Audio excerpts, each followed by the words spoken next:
I'm Denby Grace. I'm the producer on Mafia 2. So Mafia 2 is obviously it's a crime action game, sort of set in the 40s and 50s. The game is very, very sort of story driven with a very strong narrative. We follow the game follows the life of a guy called Vito Scaletta and his sort of journey into a life of organised crime, you know. He starts off very small time, but then quite quickly builds up, becomes a made man, and sort of then journeys on doing all these things like a mobster would set in that era, you know. The game is set against the backdrop of this really authentic sort of period city that we've created called Empire Bay, and everything that comes with it. So the game's set over a 10-year period, and it channels Vito's sort of starting out when he returns from the war in Sicily. And we kind of progress through till Vito actually becomes a made man, and then beyond that. As you progress through the story, as you do these jobs for the mob, and then as you become a made man, then things start to get much more interesting, you know. Obviously, you get all the benefits that comes from being in the mob. It works in the fiction very, very well about the way the progression of this player through this 10-year period of his life, but also it works very, very well on the gameplay sort of side, you know. Allowing all these different changes and these different things sort of coming in is a really interesting thing. As well as that, we changed the environment massively as well. The game starts out in 1944, you know, it's winter. It's the setting that we saw at the start of the Christmas trailer that we released. It's really sort of oppressive. It's the end of the war, you know, it's snowy, it's dark.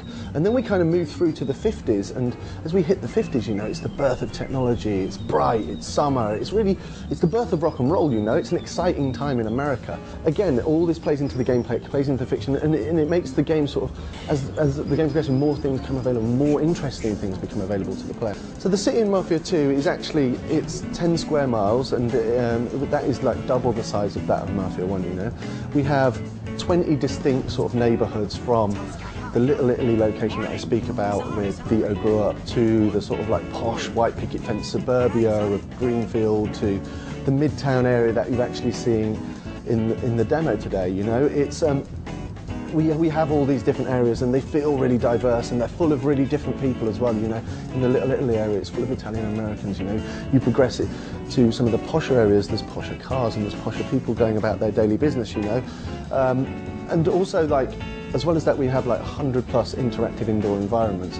All of these sort of indoor environments, they're some of my shops, they're restaurants, they're sort of car body shops, they're all the sort of stuff you'd find and that is needed for us to make this fiction come alive, you know. Driving was a big thing that we looked at for Mafia 2 over Mafia 1. I remember even working on it back then. It was like, it was let's give it its dues. It was very realistic, it was very simulation based, and for that it succeeded. From a gameplay point of view, it maybe failed, you know, a little bit, you know. It wasn't as exciting as it could have been, it wasn't as interesting as it could have been.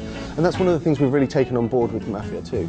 Immediately we're up a step because we're set in the 40s and the 50s, you know. Cars were much faster then, you know, they were much more exciting. People were driving cars for pleasure, not just for getting from A to B, you know.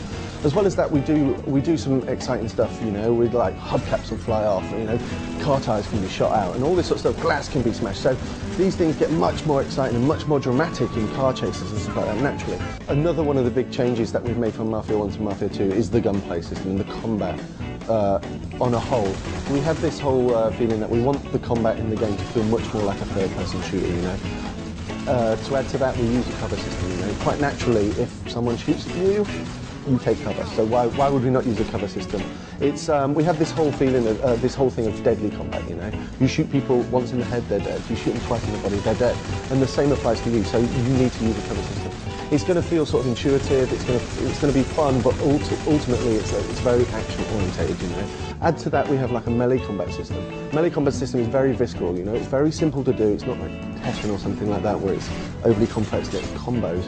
It's sort of very simple to do, sort of like a few combos and there's a block, but the coolest thing for me is it allows you to pick up objects in the world. Obviously you have stuff like baseball bats, flip knives, all the things you find in things. I could pick up this plate, throw it at you, or hit you over the head with it, you know. I could pick up a chair, smash it over something. Really cool, really sort of visceral. People use the environment as you're sort of around you in fights. For me, personally, it's the biggest jump over the game, you know. Yes, we've improved the drone, yes, we've tweaked the gameplay system, but ultimately those things at the core are the same.